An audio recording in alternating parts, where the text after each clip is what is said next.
സുഹൃത്തുക്കളെ, പുതിയൊരു വീഡിയോയിലേക്ക് നിങ്ങൾക്ക് സ്വാഗതം. ഭാരതത്തിൽ മുസ്ലിം ജനസംഖ്യ വർദ്ധിക്കുന്നതിനെ സംബന്ധിച്ച് എന്നും RSSും സംഘപരിവാറും ഉത്കണ്ഠാകുലരാണ്. ഹിന്ദു സമൂഹത്തിന്റെ ജനസംഖ്യ ഈ രാജ്യത്ത് കുറഞ്ഞുകൊണ്ടിരിക്കുകയാണ് എന്നും അത് വളരെ വേഗം തന്നെ ഒരു ഇസ്ലാമിക രാജ്യമായി ഇന്ത്യ മാറും, ഭാരതം മാറും എന്നും 6-7 പതിറ്റാണ്ടായി സംഘപരിവാർ ഈ രാജ്യത്ത് പ്രചരണം നടത്തിക്കൊണ്ടേയിരിക്കുകയാണ്. മുസ്ലിം ജനസംഖ്യ ക്രമാതീതമായി വളരുന്നു എന്ന് കേസരിവാരികയുടെ പുതിയ കണ്ടെത്തൽ വരുന്നത്. ഭാരതത്തിലെ മുസ്ലിം ജനസംഖ്യ കുത്തനെ ഉയരുകയാണെന്ന് ഞെട്ടിക്കുന്ന കണക്കുമായി കേസരി വാരികയിലെ മുഖപ്രസംഗം. രാജ്യത്തിന്റെ സെൻസസ് നടക്കാൻ പോകുന്നതേയുള്ളൂ.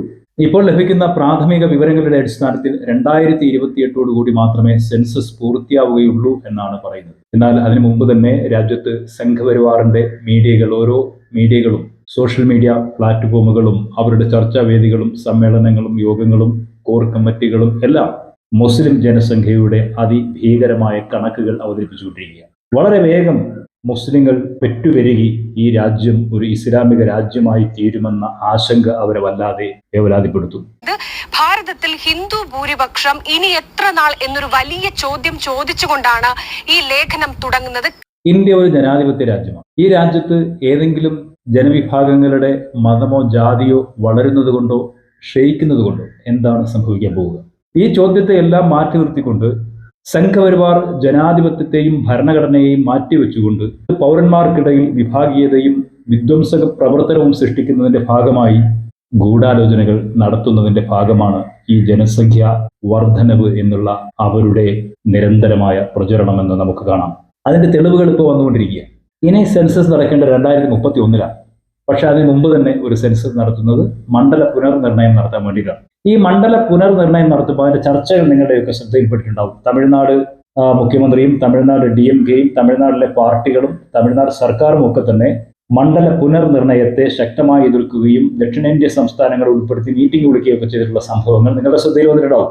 ഈ മണ്ഡല പുനർനിർണയത്തിന്റെ അടിസ്ഥാന ചർച്ച വരുമ്പോൾ ഏറ്റവും പ്രധാനപ്പെട്ട പ്രശ്നം, ഗൗരവം എന്ന് പറയുന്നത് ഉത്തരേന്ത്യയിലെ മധ്യപ്രദേശ്, ഉത്തർപ്രദേശ്, മഹാരാഷ്ട്ര, രാജസ്ഥാൻ അങ്ങനെ തുടങ്ങിയ ബീഹാർ അടക്കമുള്ള ഉത്തരേന്ത്യൻ സംസ്ഥാനങ്ങളിൽ ജനസംഖ്യ ക്രമാതീതമായി വർദ്ധിച്ചിരിക്കുന്നു. ഉദാഹരണം, ഉത്തർപ്രദേശിൽ 80 ലോക്സഭാ സീറ്റാണുള്ളത്. മണ്ഡല പുനർനിർണയം നടക്കുമ്പോഴേക്കും 63 മുതൽ 65 വരെ സീറ്റുകൾ വർദ്ധിച്ച് 140ന്റെയും 150ന്റെയും ഇടയിൽ ലോക്സഭാ സീറ്റുകൾ എത്തും എന്നാണ് പുതിയ കണക്കുകൾ വ്യക്തമാക്കുന്നത്. അതുപോലെ മധ്യപ്രദേശിലെ 40 സീറ്റ് ഇരട്ടിയിലധികമായി വർദ്ധിക്കുകയാണ്. രാജസ്ഥാനിൽ ഇന്ന് 25 സീറ്റുള്ളത് 50 സീറ്റിനടുത്തേക്ക് വളരുകയാണ്. മധ്യപ്രദേശ് മുതൽ രാജസ്ഥാൻ വരെയുള്ള 4-5 ഉത്തരേന്ത്യൻ സ്റ്റേറ്റുകളിൽ അത്ഭുതപൂർവമായ ജനസംഖ്യ വിസ്ഫോടനം തന്നെ ഉണ്ടായിരിക്കും. ആ ജനസംഖ്യാ വിസ്ഫോടനത്തിലൂടെ ഈ രാജ്യത്തിന്റെ അധികാരത്തെ സ്വന്തം പരിധിയിൽ നിർത്താൻ കഴിയുന്ന തരത്തിൽ ഉത്തരേന്ത്യൻ ലോബി ഒരു വല്ലാത്ത ജനസംഖ്യ വിസ്ഫോടനം നടത്തിയിരിക്കുന്നു. മണ്ഡല പുനർനിർണയം വന്നാൽ ഇന്നുള്ള 543 ലോക്സഭാ സീറ്റുകൾ അതിന്റെ ഇരട്ടിയായി മാറും എന്നാണ് പറഞ്ഞു കേൾക്കുന്നത്. എന്തായാലും 800 മുതൽ 1000-നിടയിൽ വരുന്ന ഒരു സംഖ്യയിൽ നമുക്ക് ലോക്സഭാ സീറ്റുകളുടെ എണ്ണം നിർണ്ണയിക്കാൻ സാധിക്കും. അങ്ങനെ വന്നാൽ ദക്ഷിണേന്ത്യയിൽ നിന്ന് വർദ്ധിക്കുന്ന ആകെ സീറ്റുകളുടെ എണ്ണം 8. അതിൽ കേരളത്തിന് നഷ്ടം 1 സീറ്റ്. 20 ലോക്സഭാ സീറ്റ് 19ആയി ചുരുങ്ങും. ഇതാണ് മണ്ഡല പുനർനിർണയത്തിലൂടെ വരാൻ പോകുന്നത് എന്നത് വലിയ ഗൗരവമായ ചർച്ചയാണ്. കേസരി മുതൽ ജനം TV വരെ മലയാളത്തിൽ ചർച്ച ചെയ്യപ്പെട്ടുകൊണ്ടിരിക്കുന്ന മീഡിയകൾ, വിവിധ മാധ്യമങ്ങൾ രാജ്യത്തെമ്പാടും ചർച്ച ചെയ്യുന്നത് മുസ്ലിം ജനസംഖ്യ വർദ്ധിക്കുന്നു, അവരുടെ ജനസംഖ്യ റേറ്റ് 45% മുകളിലാണ്. വല്ലാത്ത ഒരു കണക്ക് അവതരിപ്പിച്ചുകൊണ്ട് ജനസംഖ്യ വർദ്ധിക്കുന്നു, ഹിന്ദുക്കൾ ന്യൂനപക്ഷമായി തീരാൻ പോകുന്നു എന്ന അതിവിചിത്രമായ കഥയാണ് പറഞ്ഞുകൊണ്ടിരിക്കുന്നത്. ഇങ്ങനെ അതിവിചിത്രമായ കഥ പറഞ്ഞുകൊണ്ടിരിക്കുന്ന രാജ്യത്ത് ഹിന്ദു ജനസംഖ്യ അതിശക്തമായ നിലയിൽ ഇരട്ടിയിലധികമായി വർദ്ധിക്കുകയും ലോക്സഭാ സീറ്റ് ഇരട്ടിയിലധികമായി വർദ്ധിക്കുകയും ചെയ്യുമ്പോൾ അത് സംഘപരിവാർ മീഡിയകളും മറച്ചു വെക്കുന്നതിന് വേണ്ടിയാണ് രാജ്യത്ത് മുസ്ലിം ന്യൂനപക്ഷങ്ങളുടെ ജനസംഖ്യ വർദ്ധിക്കുന്നു എന്ന് പ്രചരിപ്പിക്കുന്നത്. ഉത്തർപ്രദേശും ബീഹാറും മഹാരാഷ്ട്രയും ഒക്കെ അടങ്ങുന്ന ഉത്തരേന്ത്യൻ സംസ്ഥാനങ്ങൾ അവരുടെ ജനസംഖ്യ കുതിച്ചുയർന്നു. ജനസംഖ്യാനുപാതികമായി ഇനി മണ്ഡല പുനർവിഭജനം നടത്തിയാൽ തെക്കേ ഇന്ത്യയിൽ MP-മാരുടെ എണ്ണം കുറയുകയും വടക്കേ ഇന്ത്യയിൽ MP-മാരുടെ എണ്ണം കൂടുകയും ചെയ്യുന്ന സാഹചര്യം ഉണ്ടാവും. എന്ന് വെച്ചാൽ തെക്കേ ഇന്ത്യക്കാരുടെ വാക്കിന് ഒരു വിലയുമില്ലാതാവും, വടക്കേ ഇന്ത്യക്കാരൻ പറയുന്നത് പോലെ കാര്യം നടക്കും. ഇത് മുൻകൂട്ടി കണ്ടുകൊണ്ടാണ് പുതിയ പാർലമെന്റ് നിർമ്മിച്ചപ്പോൾ ഏതാണ്ട് 850-ലധികം പേർക്ക് ഇരിക്കാവുന്ന സീറ്റ് സൗകര്യം ഒരുക്കി കൊടുത്തത്.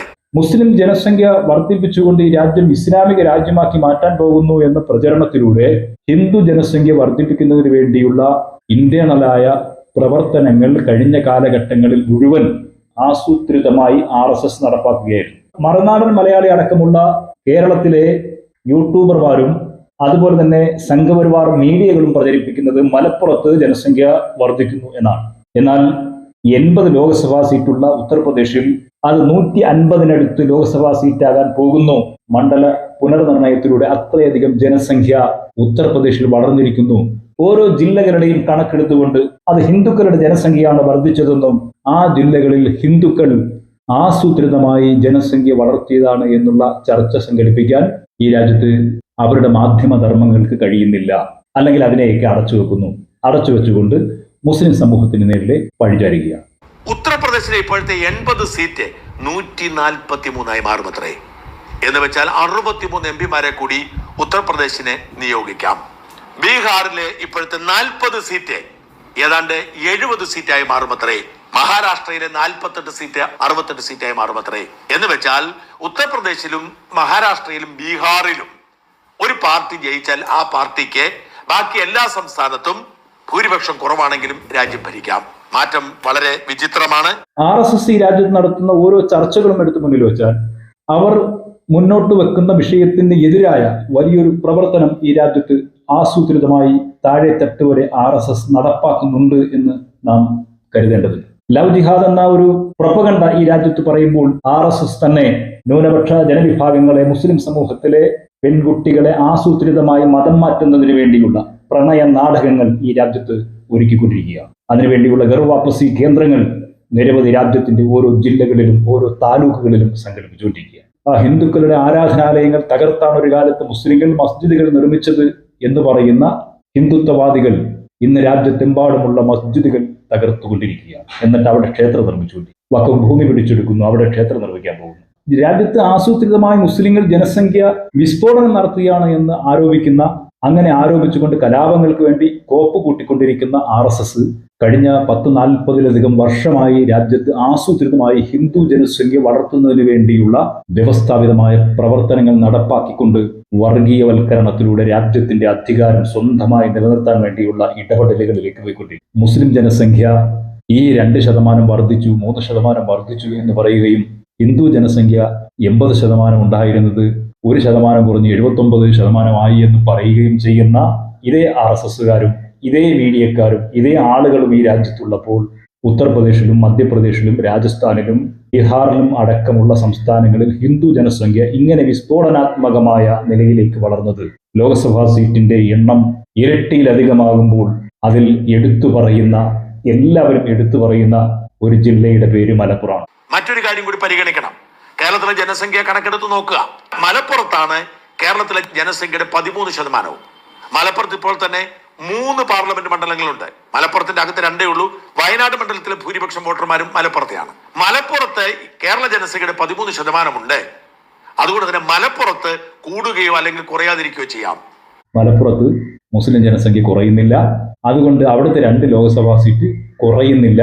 കേരളത്തിൽ മറ്റെവിടെയോ ആണ് ഒരു സീറ്റ് കുറയുന്നത് എന്ന ചർച്ചയിലേക്കാണ് കാര്യങ്ങൾ കൊണ്ടുവരുന്നത്. ഉത്തരേന്ത്യൻ സംസ്ഥാനങ്ങളിലും മറ്റ് എല്ലാ സംസ്ഥാനങ്ങളിലും വർദ്ധിക്കുന്ന സീറ്റുകൾ അതെല്ലാം സംസ്ഥാനങ്ങളുടെ കണക്കിൽ മാത്രം ചേർക്കുകയും ഇന്ത്യയിലെ കേരളം എന്ന സംസ്ഥാനത്തെ മലപ്പുറം എന്ന ജില്ലയുടെ കേസ് മാത്രം എടുത്തു വെച്ച് മലപ്പുറത്ത് മുസ്ലിം ജനസംഖ്യ വർദ്ധിക്കുന്നത് കൊണ്ട് അവിടെ ലോക്സഭാ സീറ്റ് കുറയുന്നില്ല എന്ന് അല്ലെങ്കിൽ ഒരു സീറ്റ് കൂടും എന്ന് പ്രചരിപ്പിക്കുന്ന തരത്തിലേക്ക് വരുന്ന ബീഭത്സിയൻ അജണ്ട ജനാധിപത്യ സമൂഹത്തിലെ ആളുകൾ മനസ്സിലാക്കണം. ഏതെങ്കിലും ജനവിഭാഗത്തിന്റെ ജനസംഖ്യ കൂടുന്നതോ ഏതെങ്കിലും ജനവിഭാഗത്തിന്റെ ജനസംഖ്യ കുറയുന്നതോ ഏതെങ്കിലും പുതിയൊരു ജനവിഭാഗം അല്ലെങ്കിൽ മതവിഭാഗം രൂപപ്പെട്ടു വരുന്നതോ ഇനി ഏതെങ്കിലും മതത്തിലൊന്നും വിശ്വസിക്കാത്ത ആളുകൾ ഈ രാജ്യത്തിന്റെ ഭൂരിപക്ഷ പൗരന്മാരാകുന്നതോ ഒന്നും എന്നെ സംബന്ധിച്ച് പ്രശ്നമുള്ള കാര്യമല്ല. വർഗീയമായ പ്രചരണം നടത്തുന്ന മീഡിയകളുടെ ഇടപെടലുകൾ ശ്രദ്ധയിൽപ്പെട്ടതുകൊണ്ട് അത് എല്ലാവരുടെയും ശ്രദ്ധയിലേക്ക് ഒന്ന് കൊണ്ടുവരാൻ വേണ്ടി മാത്രമാണ് ഈ വീഡിയോ. മറ്റൊരു നല്ല വീഡിയോയുമായി വീണ്ടും നമുക്ക് കാണാം. അതുവരെ ഹൃദയം നിറഞ്ഞ നന്ദി, നമസ്കാരം.